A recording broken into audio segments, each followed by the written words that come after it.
ನಿನ್ನೆಯ ದಿನ ಕಳೆದ 2 ದಿನಗಳ ಹಿಂದೆ ಉಡುಪಿ ಜಿಲ್ಲೆಯ ಸಾಮಾಜಿಕ ಜಾಲತಾಣದ ಕಾಂಗ್ರೆಸ್ನ ಸಾಮಾಜಿಕ ಜಾಲತಾಣದ ಸಂಚಾಲಕರಾಗಿರ್ತಕ್ಕಂಥ ರೋಷನ್ ಶೆಟ್ಟಿ ಅಂತಕ್ಕಂಥ ಒಬ್ಬ ವ್ಯಕ್ತಿ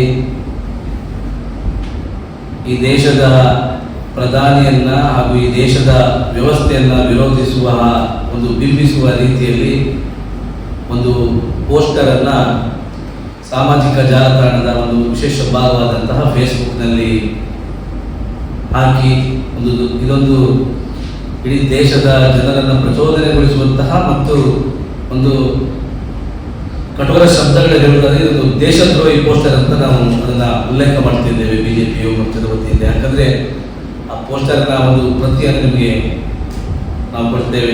ಅದೇ ರೀತಿ ಆತನ ವಿರುದ್ಧ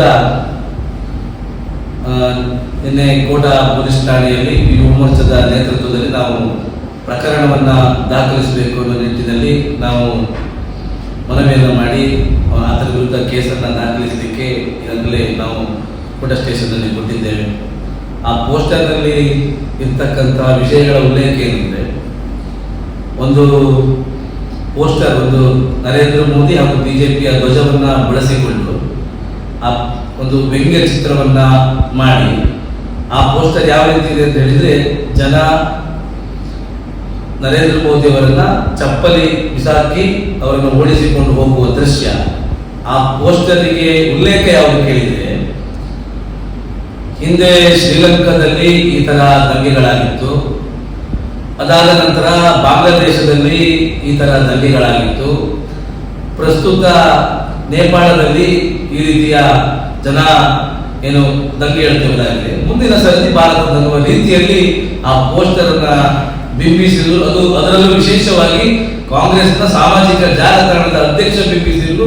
ಇದು ಕಾಂಗ್ರೆಸ್ನ ಅಧಿಕೃತವಾದ ಹೇಳಿಕೆ ಅಂತಕ್ಕಂಥದ್ದನ್ನ ನಾವಿಲ್ಲಿ ಪ್ರತಿಪಾದಿಸುತ್ತಾ ಆತನ ವಿರುದ್ಧ ಕ್ರಮ ಕೈಗೊಳ್ಳಬೇಕು. ಕೇವಲ ಕ್ರಮ ಅಂದ್ರೆ ನಾವು ಕೇಸ್ ಕೊಟ್ಟ ತಕ್ಷಣ ಅದನ್ನೊಂದು FIR ದಾಖಲಿಸಿ ಆತನನ್ನ ಬಂಧನ ಮಾಡಬೇಕು.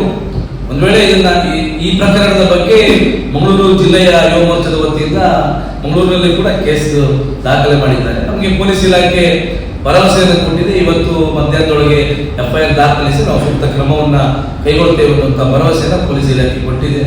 ನಮಗೆ ಭರವಸೆ ಇದೆ.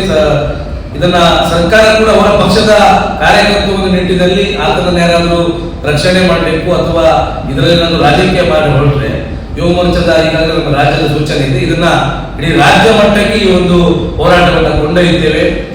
ಕಾಂಗ್ರೆಸ್ ಪಕ್ಷದ ಏನು ಕಾರ್ಯಕರ್ತರ ಮನಸ್ಥಿತಿ, ಅವರ ಹೈಕಮಾಂಡ್ ಹಿಡಿದು ಇವತ್ತು ಅವರ ಹೈಕಮಾಂಡ್ ನಲ್ಲಿಯೂ ಕೂಡ ಸಂಸತ್ತು ಒಳಗೆ ಹೋಗುವಾಗ ಪ್ಯಾಲೆಸ್ತೀನ್ ಬ್ಯಾಗ್ ಅನ್ನ ಅವರ ಅತ್ಯುನ್ನತ ನಾಯಕರು ನಮ್ಮ ಪ್ರಿಯಾಂಕಾ ಗಾಂಧಿ ಅವರು ಹಿಡ್ಕೊಂಡು ಹೋಗಿದ್ದಾರೆ. ಅದೇ ರೀತಿ ಮನಸ್ಥಿತಿಯನ್ನು ಅವರ ಕೆಳವರ್ಗದ ಯುವ ಕಾರ್ಯಕರ್ತರು ಇರ್ಬೋದು ಅಥವಾ ಅವರ ಕಾರ್ಯಕರ್ತರ ಮನಸ್ಥಿತಿ ಇದೆ.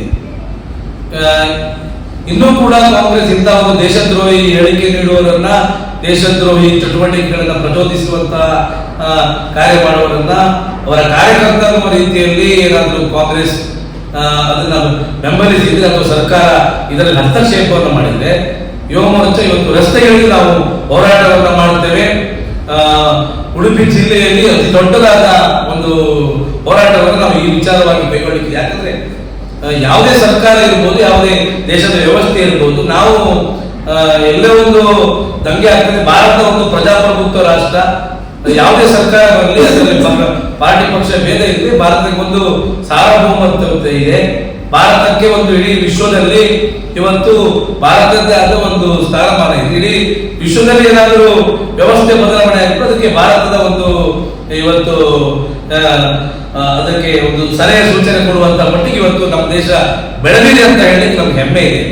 ಸಾಮಾಜಿಕ ಜಾಲತಾಣದಲ್ಲಿ ಇದು ಲಕ್ಷಾಂತರ ಜನ ವಿದೇಶಿಗರು ಕೂಡ ಇದನ್ನು ನೋಡುತ್ತಾರೆ. ನಾವು ಭಾರತೀಯರು ಎತ್ಕೊಂಡು ಶ್ರೀಲಂಕಾದ ರೀತಿ ನಾವು ದಂಗೆ ಭಾರತದಲ್ಲಿ ಆಗ್ತದೆ, ಬಾಂಗ್ಲಾದ ರೀತಿ ಆಗ್ತದೆ ಅನ್ನುವಂತ ಒಂದು ಮಾನಸಿಕತೆಯನ್ನು ಒಂದು ಪಕ್ಷ ಮುಂದುವರಿಸಿಕೊಂಡು ಹೋದ್ರೆ ಅವ್ರ ಕಾರ್ಯಕರ್ತರ ಅಧಿಕೃತ ಯಾವೊಬ್ಬ ಯಾಕೂ ಬೆಳೆದಿದ್ದ ಹೇಳಿದ್ರೆ ನಾವು ಇದ್ರ ಬಗ್ಗೆ ಚರ್ಚೆ ಇಲ್ಲ. ಸಾಮಾಜಿಕ ಜಾಲತಾಣದ ಮುಖ್ಯಸ್ಥ ಅಂದ್ರೆ ಇಡೀ ಪಕ್ಷದ ಎಲ್ಲ ಚಟುವಟಿಕೆಗಳನ್ನ ಸಮಾಜಕ್ಕೆ ಬಿತ್ತರಿಸುವಂತ ಒಂದು ಮಾಧ್ಯಮ ಯಾವ ರೀತಿ ವ್ಯವಸ್ಥೆ ಇದೆ ಅದೇ ರೀತಿ ಸಾಮಾಜಿಕ ಜಾಲತಾಣ ಕೂಡ ಅಷ್ಟೇ ಪ್ರಾಮುಖ್ಯತೆ ಇವತ್ತಿನ ಈ ಒಂದು ಡಿಜಿಟಲ್ ಯುಗದಲ್ಲಿ ಇದೆ.